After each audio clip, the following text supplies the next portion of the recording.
नमस्कार, मैं हूं अंकुर और आप देख रहे हैं सत्यहिंदी.com। सत्य हिंदी की खबरें शुरू करें उससे पहले आपको यह बता दें, जैसा कि आपको पता भी होगा कि सत्य हिंदी का ऐप आ चुका है और उसको डाउनलोड करने के लिए आपको इस वीडियो के डिस्क्रिप्शन में जाना होगा। इस ऐप को आप गूगल प्ले स्टोर से भी डाउनलोड कर सकते हैं। और अब नजर डाल लेते हैं अब तक की सुर्खियों पर।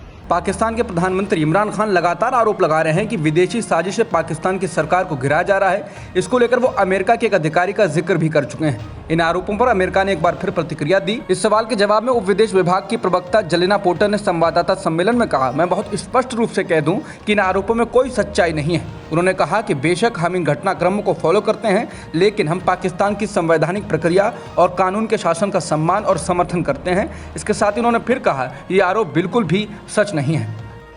पाकिस्तान में इमरान खान सरकार के खिलाफ 8 बजे वोटिंग हो सकती है। विपक्ष का आरोप है कि वोटिंग में देरी की जा रही है। इस बीच रिपोर्ट्स हैं कि इमरान खान ने आज रात 9 बजे कैबिनेट की बैठक बुलाई है। बता दें, विश्वास प्रस्ताव की वोटिंग में इमरान खान की सरकार का बचना नामुमकिन है, क्योंकि उनके सहयोगियों समेत उनकी पार्टी के सांसदों ने भी उनका साथ छोड़ दिया है।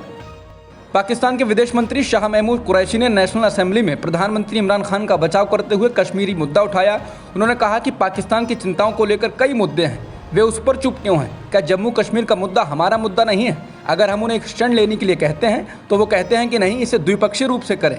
कुरैशी ने पिछले महीने भारत की ओर से पाकिस्तान में जाकर गिरी मिसाइल का जिक्र करते हुए कहा कि गलती से हुई फायरिंग से युद्ध भी हो सकता था।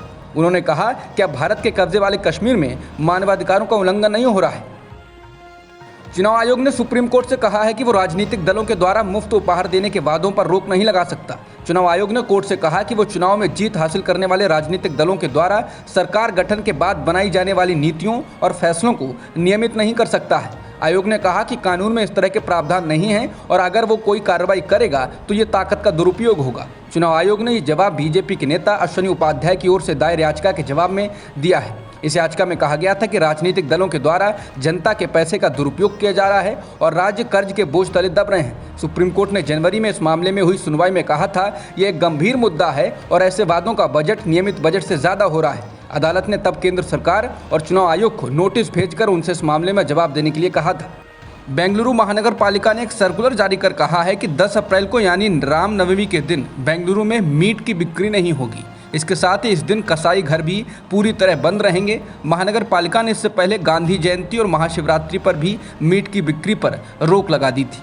बता दें कि दक्षिणी दिल्ली के महापौर द्वारा नवरात्रि के दौरान मीट की दुकानों को बंद किए जाने की मांग के बाद ये विवाद बढ़ गया है। महापौर ने नगर निगम के आयुक्त को पत्र लिखकर कहा था कि नवरात्रि के दौरान 2 अप्रैल से 11 अप्रैल तक मीट की दुकानों को बंद रखा जाए। इसे लेकर दिल्ली में बीजेपी और विपक्षी दलों के नेता आमने सामने आ गए थे। नफरती बयानों के लिए कुख्यात यति नरसंगानंद ने फिर से विवादास्पद बयान दिया है। मथुरा के पास गोवर्धन में एक कार्यक्रम में उसने हिंदुओं से ज़्यादा बच्चे पैदा करने का आह्वान किया। नरसिंगानंद ने कहा कि आने वाले दशकों में देश को हिंदू विहीन राष्ट्र बनने से रोकने के लिए हिंदुओं को अधिक बच्चे पैदा करने चाहिए। गाजियाबाद के डासना मंदिर के मुख्य पुजारी नरसिंगानंद ने मैथ्स के हिसाब किताब का हवाला देते हुए कहा कि भारत में 2029 में एक गैर हिंदू प्रधानमंत्री होगा। हालांकि उसने इस बारे में कोई स्पष्टीकरण नहीं दिया कि वो इस तारीख या डेटा पर कैसे पहुंचा। उसने कहा कि अगर एक बार एक गैर हिंदू प्रधानमंत्री बन जाता है तो 20 साल में ये देश हिंदू विहीन हो जाएगा। नरसिंगानंद फिलहाल हरिद्वार धर्म संसद में मुसलमानों के नरसंहार की धमकी देने के मामले में जमानत पर बाहर है। बीजेपी के राज्यसभा सांसद किरोड़ी लाल मीणा ने शनिवार को आरोप लगाया कि 2 अप्रैल को हिंदू नववर्ष पर हुई हिंसा के बाद राजस्थान के करौली से हिंदुओं का पलायन हुआ है। मीणा करौली जिला कलेक्ट्रेट के सामने धरने पर बैठे और मांग की कि दोषियों को गिरफ्तार किया जाए और निर्दोष लोगों को परेशान न किया जाए। मुख्यमंत्री अशोक गहलोत को सौंपे गए एक पत्र में मीणा ने पिता के नाम के साथ 195 लोगों की एक सूची भी साझा की है जो कथित तौर पर वहां से चले गए हैं। हालांकि सूची में किसी पते का जिक्र नहीं किया गया है। बता दें, पुलिस ने कहा था कि मुस्लिम बहुल इलाके से गुजर रही मोटरसाइकिल रैली में पथराव के बाद करौली में सांप्रदायिक तनाव व्याप्त हो गया था। देश के सभी प्राइवेट अस्पतालों में कोविशील्ड और कोवैक्सीन की कीमतें आधे से ज़्यादा घटा दी गई हैं। ये घोषणा कंपनियों के आधिकारिक ट्विटर हैंडल पर की गई है। देश में कल से सभी वयस्क लोगों के लिए बूस्टर शॉट अभियान शुरू होने वाला है। उससे पहले दोनों कंपनियों ने रेट घटाने की घोषणा कर दी। कंपनियों के मुताबिक निजी अस्पतालों में अब दोनों टीकों की खुराक 225 रुपये होगी। कोविशील्ड के रेट में 600 रुपये की कमी का दावा किया गया है, जबकि कोवैक्सीन 1200 रुपये प्रति डोज पर मिल रही थी। सीरम इंस्टीट्यूट ऑफ इंडिया के CEO आधार पूनावाला और भारत बायोटेक को फाउंडर सुचित्रा एला ने आज ट्विटर पर रेट कम करने की घोषणा की। केंद्र से चर्चा के बाद ये फैसला लिया गया है। कांग्रेस के पूर्व अध्यक्ष राहुल गांधी ने आज दिल्ली में एक पुस्तक विमोचन कार्यक्रम में लोगों को संबोधित किया। दलितों को लेकर लिखी गई किताब के विमोचन में राहुल गांधी ने कहा कि मैं ये स्वीकार नहीं कर सकता कि हमारे देश में ऐसे लोग हों जिनको दूसरे लोग छूने से इनकार कर दें। मैं समझ नहीं सका कि एक इंसान यहाँ पर कैसे पहुँचा होगा। भारत इकलौता ऐसा देश है जहाँ लोग कहते हैं कि मैं कुत्ते को छू लूँगा, कॉकरोच को मार दूंगा, लेकिन इंसान को नहीं छूने वाला हूँ। इस दौरान राहुल गांधी ने दलितों की पिटाई और उससे संबंधित कई कहानियां भी सुनाई। इस दौरान राहुल गांधी ने कहा कि आज इंस्टीट्यूशन को कंट्रोल कर कॉन्स्टिट्यूशन को लागू नहीं होने दिया जा रहा है। उन्होंने कहा कि जब संविधान काम नहीं करता तो सीधी चोट कमजोर लोगों पर पड़ती है और वो लोग हैं दलित, अल्पसंख्यक, आदिवासी और छोटे किसान। राहुल ने कहा ये लड़ने का समय है। जवाहर भवन में बोलते हुए राहुल गांधी ने कहा कि आज ऐसे राजनेता हैं जो सत्ता की खोज में हैं। वो हर समय सत्ता प्राप्त करने पर विचार करते हैं। वो सुबह उठते वक्त, रात को सोते वक्त सत्ता पाने की कोशिश में ही लगे रहते हैं। लेकिन मैं सत्ता के केंद्र में पैदा हुआ था, लेकिन ईमानदारी से मुझे इसमें कोई इंटरेस्ट नहीं।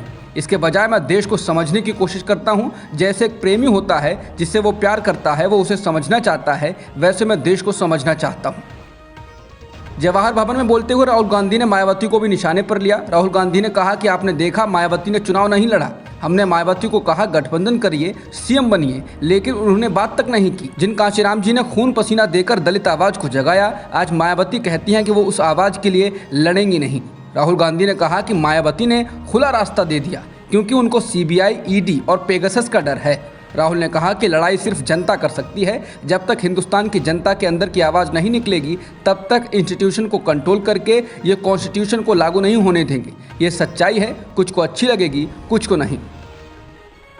गाजियाबाद के एक युवक की कनाडा में गोली मारकर हत्या कर दी गई। वो वहां पढ़ाई और नौकरी साथ साथ कर रहा था। भारत के विदेश मंत्री S जयशंकर ने इस घटना पर दुख जताया है। हालांकि परिवार का आरोप है कि घटना के 48 घंटे बीतने के बावजूद भारत सरकार या कनाडा सरकार ने उनसे किसी तरह का कोई संपर्क नहीं साधा और ना ही कोई मदद की है। कनाडा की मीडिया के मुताबिक गुरुवार को कार्तिक वासुदेव जब टोरंटो में अपने पार्ट टाइम जॉब के लिए जा रहे थे, उसी समय उनकी गोली मारकर हत्या कर दी गई। इस हत्याकांड की खबर एक फोटो के साथ वहां की ऑनलाइन साइट और अखबारों में छपी। तब तक कार्तिक की पहचान नहीं हो पाई थी, लेकिन कार्तिक के एक रिश्तेदार जो ऑनलाइन साइट को देख रहे थे, तभी उनकी नज़र उस बैग और शूज़ पर पड़ी जो कार्तिक के शव के पास पाए गए थे। उन्होंने फौरन पहचान लिया ये तो कार्तिक हैं। उसी रिश्तेदार ने कार्तिक के परिवार को गाजियाबाद में सूचना दी। अब तक की खबरों में इतना ही। बाकी खबरों के लिए बने रहिए सत्यहिंदी.com के साथ।